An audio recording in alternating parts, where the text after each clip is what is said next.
In today's video, we're looking at the brand new Dji Air 3S and comparing it to the Dji Air 3. Is this actually a significant upgrade? Should you upgrade? We're going to look at some actual video comparisons and try and answer that question. Let's get into it.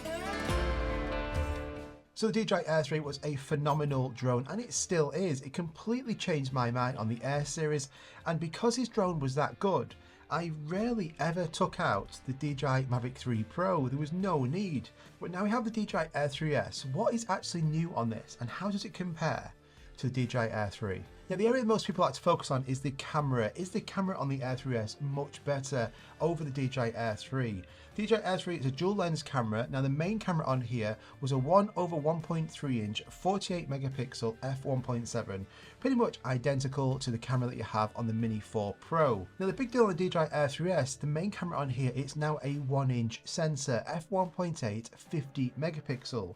So having a larger sensor, this is going to give you better low light performance, a better overall image and dynamic range. And the DJI Air 3S, this now has 14 stops of dynamic range, the DJI Air 3 12 stops of dynamic range. But when you put these videos side by side in a few different locations, can you actually tell a significant difference? Well, if you're viewing this on YouTube, YouTube's going to actually compress it, and also if you're viewing it on a phone, you're probably not going to actually notice any difference really with these shots.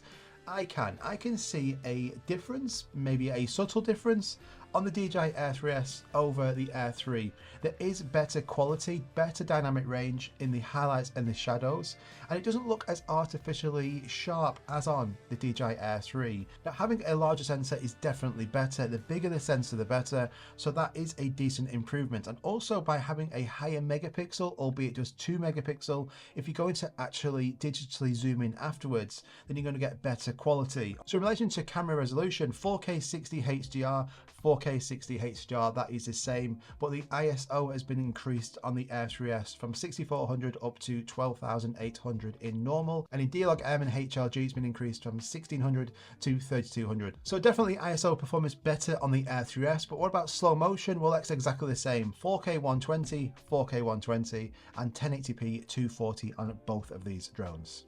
What about the tele lens? So the tele lens on here is my favorite focal length, 17mm. It's fantastic, allows you to get such great compression, able to get closer to objects, closer to landscapes without having to physically fly that drone closer to them. It blows that background up. It looks absolutely brilliant. And the ability you can actually mix your shots in, get wide angle shots and tele lens shots, it is fantastic. Now on the DJI Air 3, it was also fantastic, and it still is, because the actual tele lens camera on these, they're both identical. They're both the exact same camera spec. I can't see any difference at all in my tele-lens shots between the DJI Air 3 and the DJI Air 3S. Now, if we look at photos, both of these take fantastic photos. 48 megapixel on the Air 3, 50 megapixel on the Air 3S. The tele-lens are going to be exactly the same because nothing's changed there, so I can't really see any difference in relation to the tele-lens photos. Apart from that, they are both brilliant. So these are JPEGs coming directly from the drone, no editing done whatsoever. And I would say I prefer the photos from the DJI Air 3S. They don't look as artificially sharpened, and also they've got better details in the highlights and the shadows, but both are fantastic. Now on both these drones you get these fantastic wide angle panoramic shots. I love doing these all the time, especially in really good landscape areas. So you can do this on the DJI Air 3, but on the Air 3S you've got this new free panoramic mode. So basically you can now choose exactly where you want that start point to be. So you could have a really wide angle shot, or you can have it a little bit narrow if you want. You can choose the start position and also the end position. Then automatically it will stitch all that for you and actually create you this really good panoramic shot. On the Air 3, it's automatically done on its own. You don't have that freedom to actually choose the start and end point. So if you're into panoramic photos, you're going to love this new feature that's just on the Air 3S. Now onto battery life, the DJI Air 3S actually has a larger battery capacity, but the Air 3 has a slightly better battery. This has a 46 minutes of flight time, this has 45. This is probably going to be due to the LiDAR on the front of the DJI Air 3S, but generally that minute of difference, you're not going to tell that when you're flying it in the air. And if you get the fly mode combo, so you're going to get 2 extra batteries, plus the battery that you get with your drone, you're going to have easily well over 90 minutes of flight time on both of these. Even when flying it in strong winds, you're going to get at least 35 minutes of flight time. So on both of these, battery life is brilliant. If you're a content creator, I highly recommend you checking out Motion Array. It's a website I use daily for my on-screen graphics and text. All the different split screen comparison shots that you've seen on this video are done with Motion Array. Rather than me spending ages manually resizing and positioning every single video clip, I can do this with one effect on Motion Array. It saves me so much time. And they've got thousands of templates, presets, music, stock footage. It literally is like a one-stop shop now if you're a video creator. But they've also now just introduced the AI voiceover feature. So you can type anything into this text box here and you get to choose from different professional voiceover artists to do the voiceover for you. This is the new Dji Air 3S, upgraded with a 1-inch sensor. Incredible flight performance and equipped with a second tele lens that gives you out-of-this-world compression. My videos would take me so much longer if I didn't use this website daily. I highly recommend it. Prices are really competitive and you can get an extra $50 off with my link, which is going to be at the top of the description. Go and check it out. Now on the Dji Air 3, you've got sensors all around it, omnidirectional, so it can actually detect objects and it can bypass them and brake. A fantastic safety feature. But on the Dji Air 3S, we now have LiDAR on the front, which is missing on the Dji Air 3. Now what this does is this is an addition to the obstacle avoidance sensors, so you're getting even more flight protection when flying this. So this can actually detect objects from 0.5 up to 25 meters away. Now I have found the biggest advantage here is when you're actually flying these drones in low light or nighttime conditions. You see, all these obstacle avoidance sensors are fantastic, but as soon as it actually gets too dark, these just don't work. So whether you have this, the Mavic 3 Pro, the Mini series, the obstacle avoidance sensors simply will not work. On the Dji Air 3S, because you've got LiDAR, you now have protection when flying at night. But even this example here, which I showed in my launch video, I was flying in completely light, almost pitch black conditions, and I still had the ability that my LiDAR sensor, this will work no matter how dark it gets. So I could fly this drone towards obstacles and also a car, it will detect it and it will brake or it will bypass if it can. Whereas in the Dji Air 3, when it gets too dark, or on the Mini series or the Mavic series, this will crash. It doesn't have any obstacle avoidance sensors when it's too dark. Now, are you one of those people who actually flies their drones at night? Are you legally allowed to in your country? Is this a big deal for you? If it is, then having LiDAR is going to be a massive advantage to you. If you're not, you never fly at night time, you never fly in low light, it really doesn't matter, does it?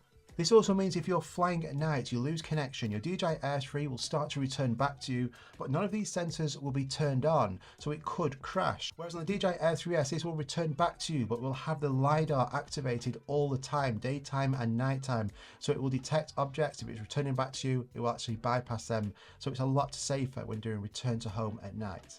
Now, I really love using ActiveTrack, and ActiveTrack on both these drones is fantastic, but the Air 3S ActiveTrack is the best out of any of the DJI drones now. So on here, you've got a new subject focusing mode.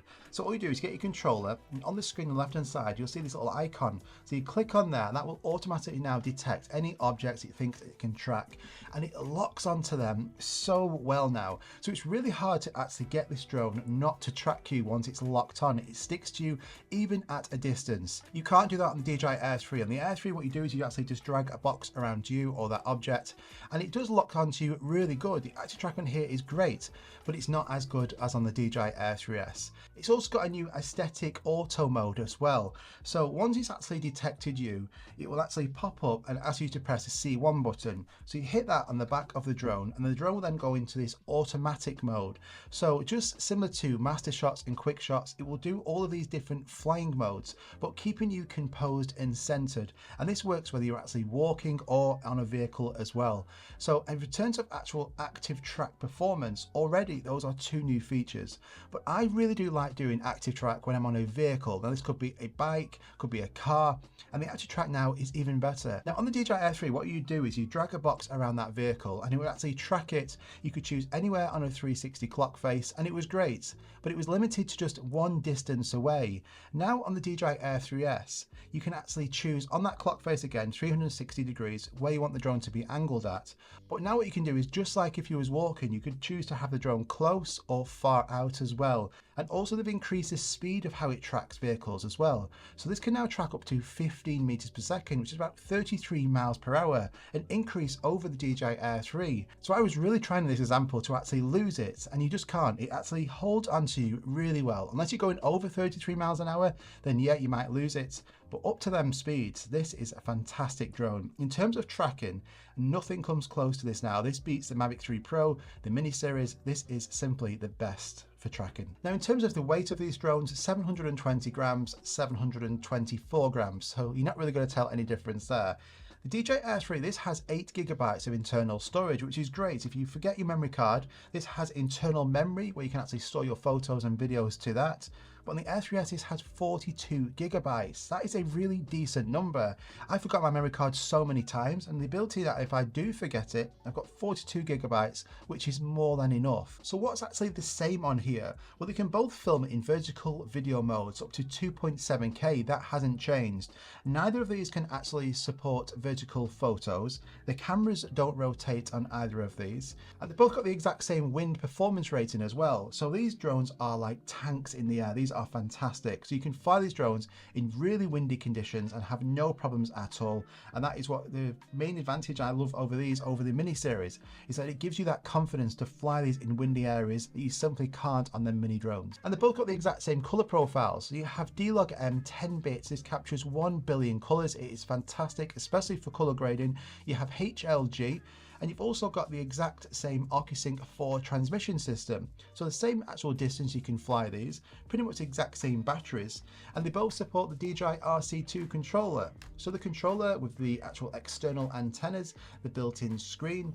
So there's quite a lot of similarities still between both of these drones. Now in terms of price, the Fly More combo with the DJI RC2, this would be the combination I would highly recommend. This controller is fantastic, and also with the Fly More combos, you're going to get those 2 extra batteries, the charging case, the bag, the extra propellers.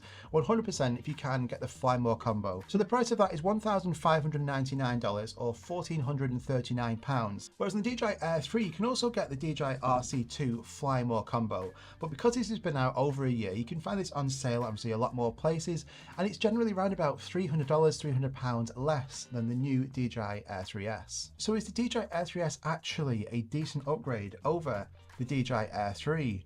Well, I would say if you're flying in low light and nighttime conditions a lot, you do that anyway on DJI Air 3. The confidence and the ability that you can actually use your LiDAR, that is a massive advantage. Do you use ActiveTrack a lot and really want the improvements that the new DJI Air 3S has? That could also be a consideration. And also the one-inch sensor on here, you are going to get better photos and videos, better dynamic range, but not like a huge leap over the already great camera on the DJI Air 3. And in that case, unless you actually need LiDAR, I would say maybe skip this version and see what happens in the future. But also if you don't have a DJI Air 3, you've got a Mini 4 Pro, but you want a second drone, you want a stronger, bigger drone, but you don't want to spend as much on the Mavic 3 Pro. The DJI Air 3S, this is a fantastic choice. You're going to get the tele lens, you're also going to get the fantastic performance on here, the 1-inch sensor, and also the ability that you can actually fly this with much better battery life and actually fly this in stronger conditions. Then this, I would say, is a fantastic choice. That difference in price coming from the Mini 4 Pro, and you have to choose, do I get the Air 3 or the Air 3S? I would say that $300 is worth the difference. Actually pay and get the Air 3S. You're going to future-proof your drone more. You're going to have more firmware updates probably coming over this next year with the Air 3S over the Air 3. And also the drone, you're going to actually get a better value for it when it comes to selling. You're also going to get that 1-inch sensor, the LiDAR on here, and all the features that we've discussed in this video. So coming from the DJI Mini 4 Pro, yep, that is a fantastic upgrade. Maybe not if you have a DJI Air 3 to the Air 3S.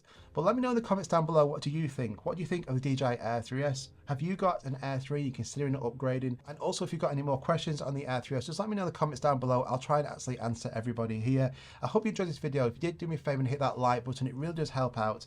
I'll actually put the Air 3S and the DJI Air 3, the best price I can find of it, also linked at the top of the description if you want to go and check these out. They actually support the channel so much if you buy through them links. They don't cost you any more, so I appreciate everybody doing that. Have a fantastic day. Subscribe if you're new around here, because I've got loads of videos coming really soon, and I'll see you in the next one. Bye bye.